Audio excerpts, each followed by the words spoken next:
மக்களே, நான் தான் உங்கள் NS கேப்டன். எல்லோரும் தமிழைனை பார்த்துட்டு என்னடா மறுபடியும் ஒரு ரிவ்யூ வீடியோவான்னு சொல்லிட்டு கேட்பீங்க. ஏன்னா இது வந்துட்டு சம்மர் மந்த்து. சம்மரில் வந்துட்டு மேக்ஸிமம் நாங்கள் எங்கேயும் ரைடு பண்ண மாட்டோம். பெரும்பாலான ரைடர்ஸ் ரைடு பண்ண மாட்டாங்க, ஒரு சிலர் பண்ணுவாங்க. ஸோ நான் எதனால் ரைட் பண்ணலைன்னா எல்லா ஏரியாவுமே வந்து பார்த்திங்கன்னா அப்படியே ஃபுல் அண்ட் ஃபுல் அப்படியே காஞ்சி போய் கிடக்கும். ஸோ எந்த இடத்துக்கு போனாலும் அந்தளவுக்கு பெஸ்ட்டாக இருக்காது. அந்த ஒரு ரீசனுக்காக தான் நம்ம சம்மரில் வந்துட்டு ரைடு பண்ணாமல் ரிவ்யூ வீடியோஸ் பண்ணிகிட்ருக்கோம். அதுக்காக சம்மரில் சுத்தமாகவே ரைடு பண்ண மாட்டேன் அப்படின்லாம் கிடையாது, ரைடு பண்ணுவோம். பட் ஆனால் ரொம்ப லாங் பிளேஸ்லாம் போனோம்னா அந்தளவுக்கு ஒருத்தருக்காது. ஏன்னா நிறைய பேர் ரீல்ஸ்லாம் போடுறாங்க, வால்பாறையில் மழை பெய்யுது, மூணாறில் மழை பெய்யுதுன்னு. ஆனால் நாம் போனால் ஒன்றும் இருக்காது. இங்கே பின்னாடி எப்படி இருக்கோ அதே மாதிரி இருக்கும். அப்படியே திருப்பு கேமராவை பின்னாடி இப்படிக்கா வந்துரு, சேம் இதே மாதிரி அங்கேயும் காஞ்சி போய் தான் இருக்கும். அந்த ஒரு ரீசனுக்காக தான் வந்துட்டு நம்ம மேக்ஸிமம் சம்மரில் ரைடு பண்ணுறதில்ல, ரிவ்யூ வீடியோஸ் போயிடுறோம். ஏன்னா ரைடு பண்ணலை அடுத்து வீடியோ போடணும், ரைடு பண்ணலை ஒரு வீடியோ பண்ணணும் அப்படின்னா வந்துட்டு பண்ணுறதே பண்ணுறோம், பெஸ்ட்டாக பண்ணணும். நமக்கு இருக்கக்கூடிய அந்த ஒரு 5000 சப்ஸ்கிரைபர்ஸ்க்காக ஏதோ தானோன்னு வீடியோ போடாமல் நல்ல கண்டென்ட்டாக கொடுக்கணுங்கிறதுக்காக ரிவ்யூ பண்ணுறோம். ஏன்னா நம்ம சேனலில் பழைய சப்ஸ்கிரைபர்ஸுக்கு பழைய வியூவர்ஸுக்கு நல்லாவே தெரியும் நம்ம ட்ராவல் வீடியோஸும் பண்ணுவோம், பைக் ரிவ்யூஸும் பண்ணுவோன்னு. ஸோ பைக் ரிவ்யூஸ் வந்து நமக்கு இந்த பல்சர் 2025 மாடல் தான் கிடச்சிருக்கு. நம்ம வந்து ஷோரூம் சைட்லலாம் எவ்வளவோ கேட்டு பார்த்தோம், 2026 மாடல் கொடுங்க நான் ரிவ்யூ பண்ணுறேன்னு. ஆனால் எந்த ஷோரூம்லேயும் நம்மளுக்கு சப்போர்ட் பண்ண கிடையாது. காசு கொடுத்து ப்ரமோஷன் பண்ணிக்கிறதுக்கு வேணால் எல்லாம் ரெடியாக இருக்காங்க, நான் ஃப்ரீயாக ப்ரமோட் பண்ணி தரேன், எனக்கு கண்டென்ட் தேவைப்படுது, நான் வீடியோ வண்டி மட்டும் கொடுங்க நானே பண்ணித்தரேன், உங்கள் ஷோரூம்லேயே கூட எடுத்துக்கிறேன், எனக்கு வெளியே கூட வேணான்னு சொல்லி பார்த்துட்டேன். ஆனால் யாரும் நமக்கான சப்போர்ட் பண்ணுறதில்ல. ஸோ அப்புறம் கடைசியாக நம்ம மாப்பிள்ளையோட வண்டி கிடச்சிது. இதில் வச்சே நான் உங்களுக்கு வந்து இப்போ இருக்க 2026க்கும் இதுக்கு என்ன அப்டேட் பண்ணியிருக்காங்கங்கிறத நான் என்னால் முடிஞ்ச அளவுக்கு தெளிவாக என்னோடய ஸ்டைலில் ரிவ்யூ பண்ணுறேன். சரி வாங்க ரிவ்யூக்குள்ளே போயிடலாம். எப்பவும் போல் ஃபஸ்ட்டு நம்ம மீட்டர்லேருந்து ஆரம்பிச்சிடலாம். இப்போ அருமையாக இருக்கும் அப்போ தான். ஸோ இதான் சாவி ஆன் பண்ணிக்கலாம். ஆன் பண்ணோம்னா பழைய பல்சருக்கும் இந்த பல்சருக்கும் பார்த்தீங்கன்னா ஃபுல்லி டிஜிட்டல் டிஸ்பிளே ஒன்று கொடுத்துருக்காங்க. இந்த ஃபுல்லி டிஜிட்டல் டிஸ்பிளேயில் உங்களுக்கு என்னென்ன வரும்னு பார்த்தீங்கன்னா ப்ளூடூத் கனெக்டிவிட்டி இருக்குது. அண்ட் வந்துட்டு பார்த்தீங்கன்னா இங்கே ஃபியூயல் இண்டிகேட்டர் கொடுத்துருக்காங்க. இது வந்துட்டு பார்த்தீங்கன்னா ஆர்பிஎம் மீட்டர், இந்த 1 to 12 இருக்குது பாருங்கள், இது வந்து ஆர்பிஎம் ஓடுது. இங்கே இருக்கிறது ஓடோமீட்டர், அதுக்கப்புறம் ட்ரிப் A ட்ரிப் Bயில் வந்துட்டு இங்கே கொடுத்துருக்காங்க. மேலே 2 ரைட் சைடில் இண்டிகேட்டர்ஸ் கொடுத்துருக்காங்க. ABS செக் லைட் இருக்குது, இன்ஜின் செக் லைட் இருக்குது. அப்புறம் இங்கே பாருங்கள் ஹை பீம் லோ பீமோட அந்த பாஸ் லைட் இருக்குது. ஸோ வேறு என்ன கொடுத்துருக்காங்கன்னு சொல்லிட்டு பார்த்தீங்கன்னா ஃபியூயல் ரிசர்வ்னு இருந்துச்சு முன்னாடி. இது வந்து பார்த்தீங்கன்னா ப்ளூடூத் கனெக்டிவிட்டி அந்த பேரிங்கோட நேமு. அடுத்து வந்துட்டு பார்த்தீங்கன்னா உங்களுக்கு இன்னாஃப் இது வந்துட்டு பார்த்தீங்கன்னா டிஸ்டன்ஸ் 2 கிலோமீட்டர்னு சொல்லிட்டு ஒரு சொல்லுவாங்க, ஆனால் இது அந்தளவுக்கு வேலை செய்யாது. அப்புறம் இது ட்ரிப் 1 ட்ரிப் 2, அதாவது ட்ரிப் A ட்ரிப் Bன்னு இருக்குது. ஆனால் நம்ம பழையபடி ட்ரிப் 1 ட்ரிப் 2 தான் அது. அப்புறம் வந்துட்டு பார்த்தீங்கன்னா என்டர் வார்னிங், சைடு ஸ்டாண்ட் போட்டிருக்கனால வார்னிங் காட்டுது. அவ்வளோதான். மேக்ஸிமம் உங்களுக்கு இந்த டிஸ்பிளேல கொடுத்துருக்கக்கூடியது அவ்வளோதான் கொடுத்துருக்காங்க, வேறு எதுவுமே இல்லை. அண்ட் அப்படியே இந்த சுவிட்சஸ்லாம் பார்த்தலாம், பழைய ஸ்டைல் சுவிட்சஸ் எல்லாமே டிஃப்ரென்ஸாக வரும். இந்த சுவிட்ச் எல்லாமே மாற்றிட்டாங்க, இதுவும் சரி இதுவும் சரி. இங்கே பாருங்கள் புதுசாக அந்த ஃபுல்லி டிஸ்பிளேக்கான சுவிட்ச் அண்ட் கண்ட்ரோல் வந்து உங்களுக்கு இங்கே தான் கொடுத்துருக்காங்க. மோட், அதாவது மோட் பட்டன். இது வந்துட்டு இண்டிகேட்டர், ஹாரன். அப்புறம் பாஸ் லைட் பற்றி பார்க்கணுன்னா நீங்கள் முன்னாடி ஃபுல்லாக டில் பண்ணுற மாதிரி தான் இருக்கும். இப்படி இருந்துச்சுன்னா டிம் டிப் பண்ணுறது. ஸோ உங்களுக்கு ஹை பீமில் போகணுன்னா இந்த லாக்கை வந்து இப்படி முன்னாடி எடுத்து விட்டால் ஹை பீம். கேடிஎம்மில் இந்த மாதிரி தான் இருக்கும், கேடிஎம் யூசர்ஸ்க்கு நல்லாவே தெரியும். அண்டு இதுதான் வந்துட்டு ஓவரால் 2025ல் இருக்கக்கூடியது. 2026ல் என்ன பண்ணியிருக்காங்க அப்படின்னு பார்த்தீங்கன்னா இந்த டிஸ்பிளேல வந்துட்டு 10x10 நேவிகேஷன் கொடுத்துருக்காங்க. அண்ட் அதை விட எக்ஸ்ட்ரா இன்னொரு ஃபங்க்ஷன் அதில் என்ன கொடுத்துருக்காங்கன்னா கியர் இண்டிகேட்டர் பொசிஷன் கொடுத்துருக்காங்க. நீங்கள் என்ன கியர் போட்டிருக்கீங்க, என்ன கியரில் வண்டி ஓடிட்டு இருக்குங்கிற அந்த கியர் இண்டிகேட்டர் இருக்கும். அண்டு மிகப்பெரிய அப்டேட்டு, இந்த ஃபேஸை தூக்கிட்டாங்க. கிட்டத்தட்ட வந்து பார்த்திங்கன்னா ஒரு 24 வருஷமாக இருந்த இந்த ஒரு ஃபேஸ் 2021ல் வந்து பார்த்திங்கன்னா 2001ல் வந்து பார்த்திங்கன்னா வெறும் டூம் இல்லாமல் வெறும் ஒரு லைட்டோட வந்த ஃபேஸ். அதுக்கப்புறம் 2002ல் கொண்டு வந்தாங்க இந்த ஃபேஸோட பிளாக்காக தெரியும். ஸோ இந்த ஃபேஸிங்கை வந்து இப்போ எடுத்துகிட்டு என்ன பண்ணியிருக்காங்கன்னா இந்த ஹேலோஜனெல்லாம் எடுத்துகிட்டு இந்த மேலே இருக்க இந்த 2 சிட் லைட், இந்த கண்ணு மாதிரி இருக்குது பாருங்கள், ஈகிள் லைட்டும்பாங்க, இதெல்லாம் எடுத்துகிட்டு ஃபுல் அண்ட் ஃபுல் இதை வந்து டிஆர்எல்லாம் மாற்றிட்டாங்க. ஃபேஸிங்கே சுத்தமாக மாறிடுச்சு. அந்த ஃபோட்டோ இங்கே வரும் பாருங்கள், 2026 மாடலோடது. ஸோ ஏன் பஜாஜ் இப்படி ஒரு காரணத்தை பண்ணாங்கன்னு தெரியல. பொல்லாதவன்லாம் அவ்வளோ ஒரு ஃபேமஸாக இருந்துச்சு அந்த டைமில். வந்துட்டு இந்த வண்டிக்கான ஒரு பீக் ஹவர்ஸ் அப்படி ஒரு சேல்ஸ் கொடுத்தது. இன்ன வரைக்கும் இந்த ஃபேஸிங்கில் வந்து எவ்வளவோ யங்ஸ்டர்ஸ்க்கு இந்த மாடல் மேலே ஒரு மிகப்பெரிய ஆசை. யங்ஸ்டர்ஸ்க்கு இன்னமும் இந்த ஃபேஸிங் வந்து சேஞ்ச் பண்ணதில் நிறையா அதாவது நிறைய பேத்துக்கு அது பிடிக்காமலே போயிடுச்சு. எனக்குமே இந்த ஃபேஸ் தான் பிடிக்கும். இப்போ வந்திருக்க ஃபேஸ் அந்தளவுக்கு இல்லை. சரி ஏதாவது ஒரு அப்டேட் பண்ணணுங்கிறக்காக அவங்க பண்ணியிருக்காங்க. சரி ஓகே, எத்தனை பேருக்கு இந்த ஸ்டைல் பிடிச்சிருக்கா இல்லை இப்போ வந்துருக்கிறது பிடிச்சிருக்கான்னு மறக்காமல் கமெண்ட் செக்ஷனில் கமெண்ட் பண்ணுங்கள். அண்ட் அப்படியே ஃப்ரெண்ட் செக்ஷன் வந்தோம்னா இது வந்து பார்த்திங்கன்னா ஒரு டிஸ்கை பற்றி பார்த்தலாம். இந்த டிஸ்க்கு வந்துட்டு பார்த்தீங்கன்னா 200 mm சைஸ் உள்ள ஒரு டிஸ்க்கு, சிங்கிள் சேனல் ஏபிஎஸ். இந்த வேரியண்ட்டில் இப்போ வந்துருக்கிறது 2025ல் சிங்கிள் சேனல் ஏபிஎஸ் தான் கொடுத்தாங்க. 2026ல் வேணால் உங்களுக்கு டியூவல் சேனல் ஏபிஎஸ்ஸாக மாற்றிட்டாங்க. அண்ட் முன்னாடி வந்துட்டு பார்த்தீங்கன்னா டெலஸ்கோப் சஸ்பென்ஷன் தான். லைட்டு இது வந்து 2025 மாடலுங்கிறதுனால இதில் ஹாலோஜன் தான், எல்லா லைட்ஸுமே ஹாலோஜன் லைட் தான் கொடுத்துருக்காங்க.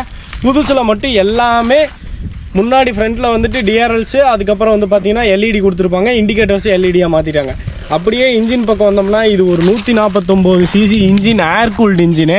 இந்த வண்டிக்கு ஆயில் கூல்டெல்லாம் ஃபஸ்ட்டு வந்துட்டு இருந்துச்சு. 2021, 24, 23 வரைக்கும் ஆயில் கூல்டு இன்ஜின்லாம் கொடுத்துட்டு இருந்தாங்க. பட் ஆனால் ஏன் இந்த மாடலுக்கு ஆயில் கூல்டு கொடுக்கல அப்படிங்கிறது இல்லை. இந்த 2025ல் இந்த பேட்சிங் இருக்கிறது தான் டாப் மாடலே இருக்கிறதுலே. ஆனால் இதுக்கே வந்து பார்த்திங்கன்னா உங்களுக்கு ஏர் கூல்டு இன்ஜின் தான் கொடுத்துருக்காங்க, இதுக்கு லிக்விட் கூல்டு கிடையாது. இப்போ வந்திருக்க அப்டேட்டட் மாடலில் ஆயில் கூல்டு இன்ஜின் கொடுத்துட்டாங்க. அண்டு இதை வந்துட்டு பார்த்தீங்கன்னா இதோட பவரை பற்றி பேசணும் அப்படின்னா இது வந்து ஒரு 14.3 Nm டார்க் ப்ரொடியூஸ் பண்ணக்கூடிய ஒரு வண்டி. கிட்டத்தட்ட ஒரு 150 சிசியில் நீங்கள் லாங் ட்ரைவும் பண்ணலாம். அண்டு ஃபேமிலி யூஸும் பண்ணக்கூடிய ஒரு இன்ஜின், ஒரு வண்டி தான் நம்ம பல்சர் 150. நிறையா ஃபேமிலி யூசர்ஸ் அண்டு யங்ஸ்டர்ஸ் எல்லாருமே யூஸ் பண்ணிகிட்டு இருந்த ஒரு வண்டி தான். ஆனால் இப்போ அப்டேட்டுங்கிற பேரில் அந்த எல்இடி மாற்றிட்டாங்க. சரி அதையுமே பேசிட்டு வேணாம், அடுத்து அப்படியே பின்ன ஃப்ரெண்ட்ஸு சரி ஓகே பின்னாடி வாங்க. பேக் டயரோட இந்த டிஸ்க்கு சைஸுங்கிறது பார்த்தீங்கன்னா 230 mm. இது வந்துட்டு பார்த்தீங்கன்னா உங்களுக்கு டிஸ்க்கு சென்சார் மட்டும் தான் இருக்குது. இங்கே பாருங்கள், sensor cable and sensor unit கொடுத்துருக்காங்க பாருங்கள், இதான் சென்சாரு. ஸோ இதுலேருந்து சென்ஸ் பண்ணி ஏபிஎஸ்க்குள்ளே போய் பிரேக்கிங் அதுக்கேற்ற மாதிரி வேலை செய்யும். பேக்கில் சஸ்பென்ஷன் வந்து பார்த்தீங்கன்னா நெட்ராக்ஸ் கேஸ் சஸ்பென்ஷன், 3 ஸ்டெப் அட்ஜஸ்டபிள் பண்ணிக்கலாம் இந்த சஸ்பென்ஷனை. உங்களுக்கு இது வந்து ட்வின் சேக்கப் சஸ்பென்ஷன் தான். இதுக்கும் நம்ம பல்சர் 180 அண்டு பல்சர் 220க்கும் ஒரே சஸ்பென்ஷன் தான். பல்சர் 220க்கு மட்டும் 5 times அட்ஜஸ்டபிள் சம்திங் வரும் அப்படி. ஸோ இந்த டயரோட சைஸுங்கிறது வந்து பார்த்தீங்கன்னா இது உங்களுக்கு டியூப்லெஸ் டயர் தான். இது வந்து ஸ்டாக்லேயே வர டயரு. இந்த டயரோட சைஸுங்கிறது வந்து பார்த்தீங்கன்னா பேக் டயர் வந்துட்டு 120க்கு 80/17, ஃப்ரண்ட் வீல் வந்துட்டு பார்த்தீங்கன்னா உங்களுக்கு 90க்கு 90/17.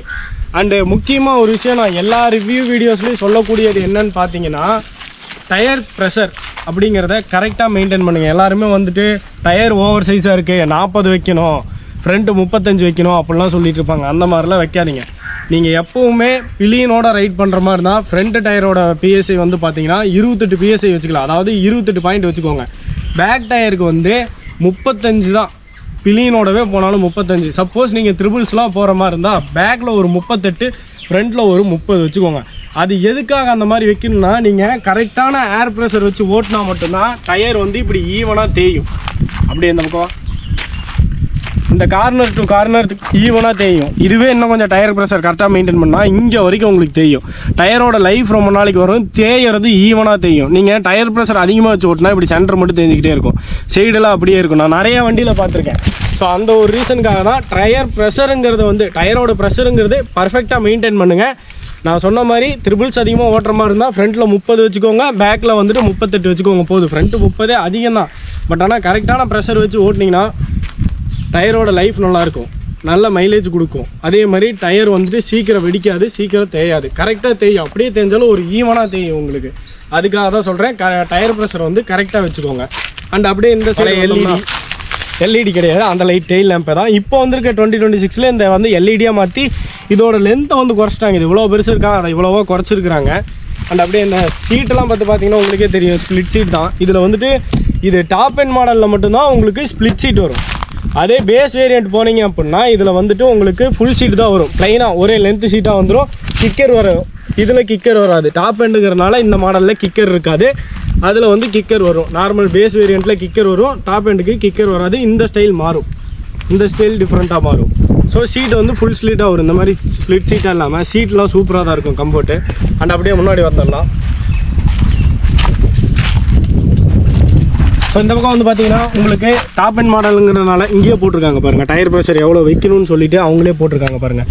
அதாவது 2 பேரோட நீங்கள் ரைட் பண்ணுற மாதிரி இருந்தால் ஃப்ரண்ட் டயர் வந்து 28, 32 தான் சொல்லியிருக்காங்க. நீங்கள் ட்ரிபிள்ஸ் நம்ம ஓட்டுவோம், நம்ம இந்தியாவில் அதிகமாக ட்ரிபிள்ஸ் ஓட்டுறோங்கிறங்காட்டினா நான் சேர்த்து சொல்லியிருக்கேன். அந்த மாதிரி வச்சுக்கோங்க. பழைய பேஸ் வேரியண்ட்டில் இதுக்கு வந்துட்டு கார்டு வந்துடும், அதாவது சேஞ்ச் ப்ராக்கெட்டோட கார்டு இருக்கும். இது வந்து டாப் எண்ட் மாடலுங்களா கார்டு இருக்காது, கிரீஸ் அடிக்காது, நம்ம லூப் தான் யூஸ் பண்ணணும். பேஸ் வேரியண்ட்டுக்கு வந்து கிரீஸ் அடிப்பாங்க, ஆயில் ஊற்றுவாங்க. இதுக்கு நம்ம வந்து லூப் தான் பண்ணிக்கணும்.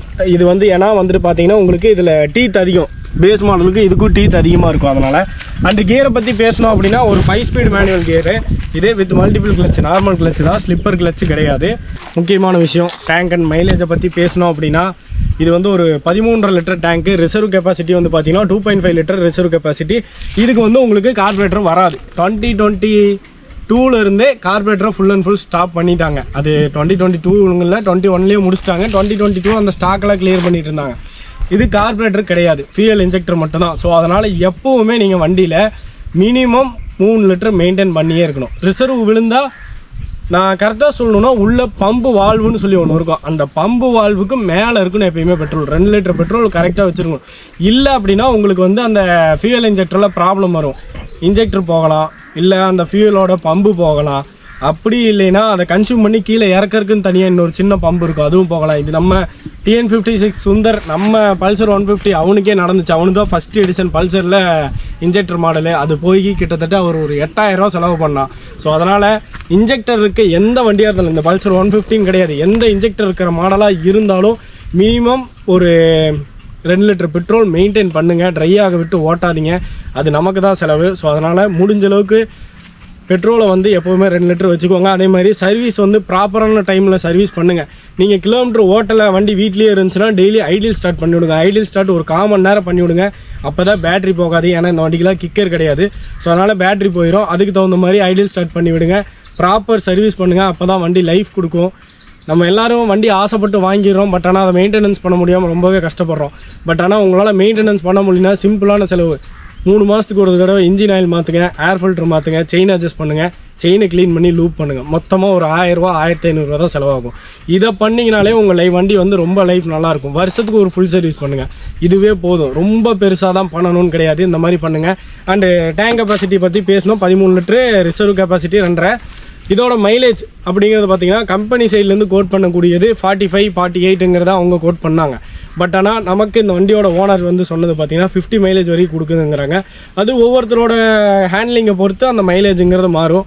ஸோ அதனால் ஓவரால் ஒரு ஃபேமிலியில் ஒரு 150cc நல்ல பவர்டு இருக்கணும், ஃபேமிலிக்கு யூஸ் பண்ணணும்னு நினைக்கிறவங்களுக்கு பல்சர் 150 வந்து ஒரு பெஸ்ட்டு சாய்ஸ். மக்களே, கடைசியாக வந்துட்டு அடுத்து வண்டியோட சவுண்ட் நோட் எப்படி இருக்குன்னு பார்த்தலாம். பழைய அந்த சவுண்ட் இன்னும் அப்படியே இருக்கா, இல்லை மாற்றிட்டாங்களா அப்படிங்கிறத பழைய பல்சர் யூசர்ஸ் யாராவது இருந்தீங்கன்னா சொல்லுங்கள். ஃபஸ்ட்டு ஐடியல் ஸ்டார்ட் பண்ணுற பாருங்க, செல்ஃப் மோட்டார் ஓட்டும். இதுதான் ஐடியல் நோட்டு. ஐடியல் நோட்டு எப்படி இருக்குன்னு சொல்லிட்டு கேளுங்க. அப்படியே ஒரு 3000 RPM லாக் பண்ணுற பாருங்க.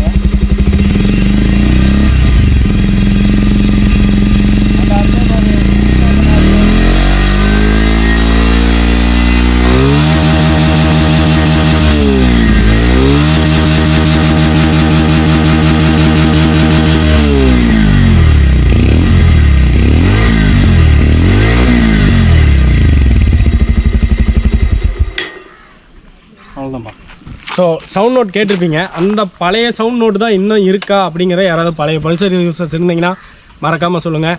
அதே மாதிரி நம்ம சேனலுக்கு ஃபஸ்ட் டைம் வந்திருக்கீங்க, மறக்காமல் சப்ஸ்கிரைப் பண்ணிக்கோங்க. சப்ஸ்கிரைப் பண்ணி ஆளில் போட்டுக்கோங்க. இன்னொரு முக்கியமான விஷயம் என்னென்னா, நம்ம இன்ஸ்டாகிராம் பேஜ்லேயும் ஃபாலோ பண்ணாதவங்க கண்டிப்பாக ஃபாலோ பண்ணிக்கோங்க. ஏன்னா ரெகுலராக அதுலேயும் நம்ம வந்துட்டு ஷார்ட்ஸ் வீடியோஸ் வந்துட்டு ரீல்ஸ் பண்ணிகிட்டு இருக்கோம். நல்ல ஒரு வரவேற்பு கொடுத்துருக்கீங்க. அந்த சப்போர்ட், லவ் அண்ட் சப்போர்ட் இன்னும் கொஞ்சம் கொடுங்க. நானே என்னால் முடிஞ்ச அளவுக்கு நல்ல கண்டென்ட்டாக, பெஸ்ட்டான கண்டென்ட்டாக வீடியோ எடுத்து போடுறேன். கண்டென்ட்டுங்கிறது எதையுமே நான் மேக் பண்ண போகிறது கிடையாது. எல்லாமே இந்த மாதிரி ரிவ்யூ வீடியோஸாக இருந்தால் மட்டும்தான் என்னோடய ஓன் கண்டென்ட்டாக இருக்கும். மற்றபடி நான் ட்ராவல் வீடியோஸ் பண்ணேன் அப்படின்னா அது எதுவுமே கண்டென்ட் கிடையாது. அங்கே ஆன் தி ஸ்பாட்டில் என்ன நடக்குது, என்ன இருக்கோ அதுதான் இருக்கும். நம்ம சேனலில் எந்த ஒரு சுச்சுவேஷன், இன்ன வரைக்கும் நம்ம சேனல் ஆரம்பித்து 6 வருஷம் ஆகுது. இந்த 6 வருஷத்தில் நம்ம என்றைக்குமே ஒரு ஃபைட்டோ, ஒரு கான்ட்ரவர்சியோ, ஒரு கண்டென்ட் க்ரியேஷனாவோ ஒரு வீடியோஸ் நம்ம இது வரைக்கும் போட்டது கிடையாது. யாரையும் தப்பு சொல்லி, யாரையும் திட்டி, பேட் வேர்ட்ஸ்லையோ எந்த மாதிரி வீடியோஸும் நம்ம சேனலில் இருக்காது. கான்ட்ரவர்சிங்கிறது நம்ம சேனலில் என்றைக்குமே இருக்காது. ஸோ அதனாலேயே நான் 6 வருஷம் ஆகி டெவலப் ஆகாமல் இருக்கேன், அதெல்லாம் பற்றி எனக்கு கவலை கிடையாது. மக்களுக்கு நம்ம கொடுக்கக்கூடிய கண்டென்ட் வந்து உண்மையான கண்டென்ட்டாக இருக்கணும், நல்ல விஷயங்களாக இருக்கணும்னு மட்டும்தான் நினைக்கிறேன். ட்ராவல் கண்டென்ட் வந்து இந்த மாதிரி ரைடு பண்ணலாம், இந்த மாதிரி இடங்களுக்கு போகலாம், ஒரு ஸ்குவாடாக ரைட் பண்ணால் எப்படி இருக்கும், ரைடர்ஸோட லைஃப் எப்படி இருக்குங்கன்னு எக்ஸ்பிளைன் பண்ணுறோம். ரிவ்யூ பண்ணும்போது வண்டியில் என்ன இருக்குது இல்லைங்கிறது தான் பண்ணுறோம். இதில் வந்து கான்ட்ரவர்சி போட்டு நான் வந்துட்டு கான்ட்ரவர்சி மூலியமாக வியூஸ் வாங்கணும், சப்ஸ்கிரைபர்ஸ் வாங்கணும், ஃபாலோவர்ஸ் கெயின் பண்ணணுங்கிற தாட் எனக்கு ஆரம்பத்துலேருந்தே இருந்ததும் இல்லை, இப்பயும் கிடையாது.